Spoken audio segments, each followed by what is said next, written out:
Hey, we're out here at Oracle Park. Game 5 of the NLDS just wrapped up. Sean Cunningham here. I am Kevin John. And Sean, what the heck did we just see out here in the bottom of the ninth? I'm still trying to wrap my head around it. Well, first of all, that game was an absolute classic. Oh, yeah. I mean, this series was outstanding. To have the Giants and the Dodgers, first time ever in the postseason, this is one that's not only going to be talked about a lot just for controversy, and we'll get to that in a minute, but just what an unbelievable series. The drama in here was, I mean, we were in that press box, Kevin, and there's a lot of media from both LA, San Francisco, and Sacramento, and it was really tense in there. This whole building felt like playoff baseball we hadn't felt in a long, long time in San Francisco, and it delivered. I was going to say, it kind of gave you like a Game 7 feel of the World Series. Even though this was just a division series, it felt like that. The stakes were high, obviously winner take all, but like you said, with all the history behind these two teams and the fact they had never met in the postseason before, this is something that every baseball fan wanted, and I feel that this series lived up to the hype and exceeded it. But once again, we'll get to the controversy. And you know what? No, and you're right. And it did, because we're talking about one game that separated these two teams in the season. And for it to go to the division series, everyone's talking about this is the mini World Series. Trey Turner, you were talking to Trey Turner. He even said this was like a mini World Series. And you know what? Buster Posey had talked about just moments ago, you know, that clubhouse and the Giants clubhouse dejected, right? He comes out and he says, you know what? I've always wanted to play the Dodgers in a playoff series. I haven't had that opportunity, and he gets that opportunity. Yeah, he's on the losing end of that, but you know, the Giants feeling pretty good about this season overall. Just because the series goes the way that maybe they didn't want it to go, it doesn't take away from the fact that they have franchise best 107 wins. Yes, it results in a division loss, but we were talking before the season, Kevin. I think at best we were thinking the Giants could be a 500 baseball team. And they go off and prove off that they were not only better than that, they were the best in all of baseball. But for that same reason, Sean, I feel that this defeat hurt so much more because they exceeded our expectations, because they were the best team in baseball, because they won a franchise best 107 games, because they're loaded between line 1 through 9, because they have a great rotation, a great bullpen that was exposed a few times throughout the series. But at the end of the day, I almost feel like, you know what this kind of feels like? The season the Warriors won 73 games and then lost in the finals. It feels like you guys have this incredible historic season only to lose, you know. But to a team that was only one game behind you in the division. You know what I mean? So it's I think it's look, I see what you're saying, and I think Giants fans they're going to be real dejected, and they really are. Yeah. Especially with the way this game ended. And we can get that in a second, but look, like it or not, no matter how this game ended on that terrible call, the Giants' bats just didn't come alive. And I think if you were, even the Dodger fans were expecting the Giants' bats to come alive. Look, we saw the Dodgers' bats come alive in Game 2 after that 6th inning. And then, you know, they go to L.A. and then they're quiet again. So at least they had their moment. The Giants never really had that moment except for Game 1 where they hit 4 home runs. And even in Game 1, it wasn't like they were, you know, lights out. I think they only had, 6-7 hits or something in that game, which obviously the majority of them were home runs. But yeah, you know, I was looking, it's funny, you know, you see all the averages of the players and everything when they're coming up to bat, and I was looking at, and I think the only people who batted over 300 in this series from the Giants were Buster Posey and Brandon Crawford, if I'm not mistaken.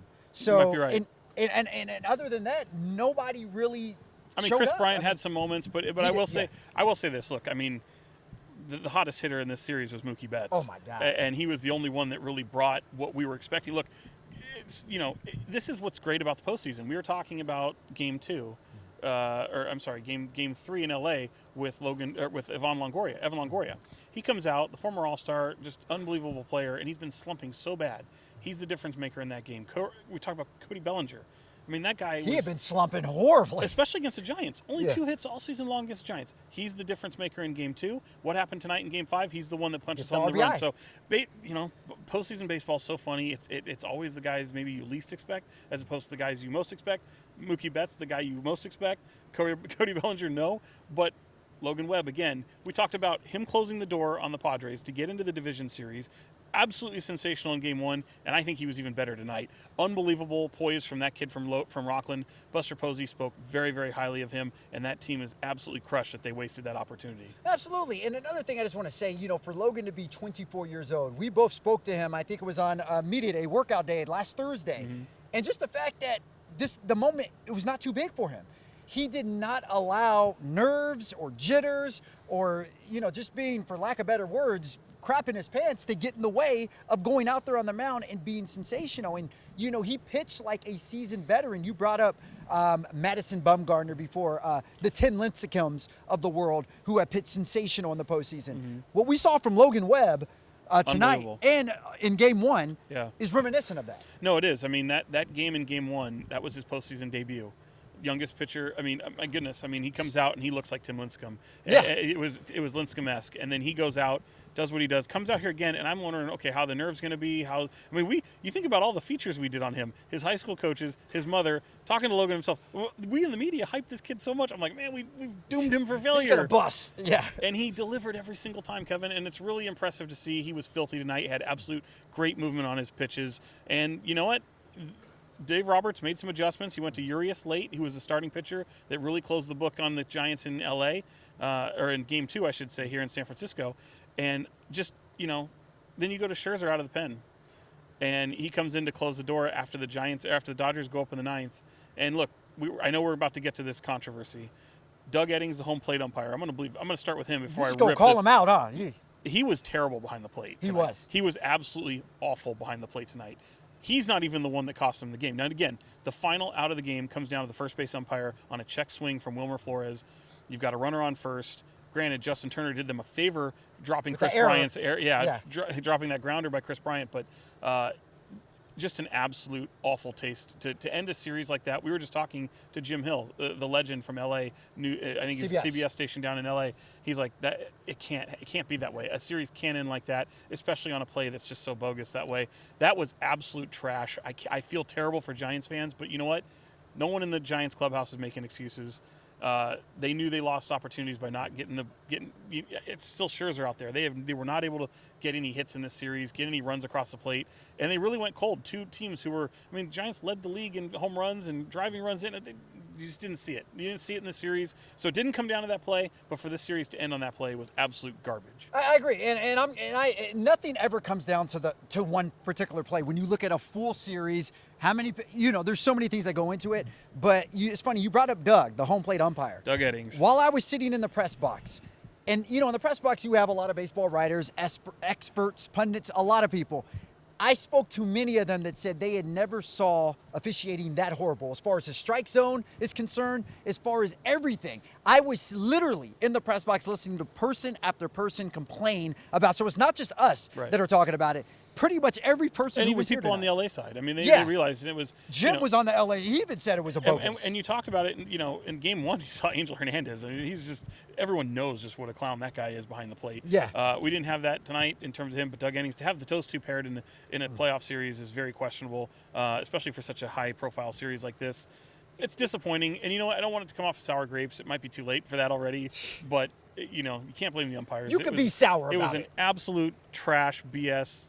Horse-esque call, but he's trying to use every word except a curse word there. So I respect that because you're trying to use every word except a curse word. But at the end of the day, again, this series came down to not being able to see this team score runs, and the Dodgers were able to do it. The Dodgers were able to blow a couple games open. This was a pitching series, as playoff baseball always is, Kevin. Yeah. But it's disappointing. But you know what?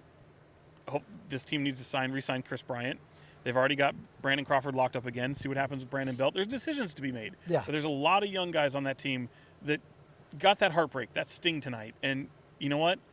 That's what that's what you need. In order for those teams to succeed, the anomaly is the 2010 Giants because they weren't supposed to be there. And the 2012 Giants, all these Giants teams aren't supposed to be there. I know. They just get hot at the right time but I'm glad you brought that up because that was what I was actually, the last thing I wanted to talk about is, what's next for this Giants team. Like you said, the expectations, I'm not going to say they were low for this team. They were. But they definitely weren't as high as... They were. They're going to go into next year looking to compete with the Dodgers as the division champs. Who have won it 9 straight years, I want to say. Yeah. Well, prior to this year, but 9 straight.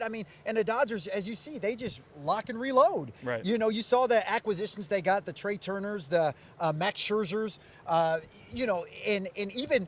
Mookie, I know he's been there a few years, but just acquiring him, you saw what he's brought to this team. So, yes, as better as the Giants may get, depending on who they re-sign over the offseason, you have to look at the Dodgers in your rearview mirror like, Well, they're not going anywhere. Yeah, I mean, exactly. they're not going anywhere. And you know what? The Giants, you're going to be. It's no given that you're going to replicate what you did even within 20 games of what you just did this season.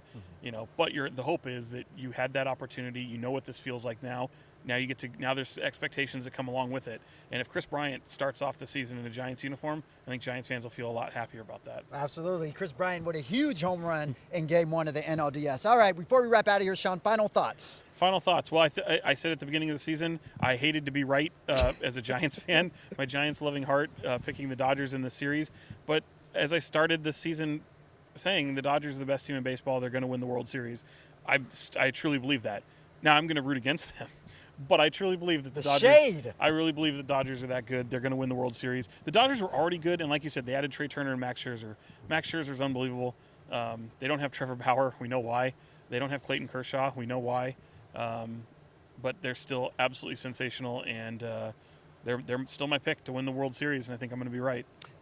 Well, you were right with this series calling the Dodgers. I think we both were right with this one. So Dodgers obviously looking to repeat as back-to-back World Series champs this year. Well, that's it from Oracle Park here. He's Sean Cunningham. I'm Kevin John. And remember, for more of this content, be sure to check out the sports page on abc10.com or our YouTube channel, ABC10.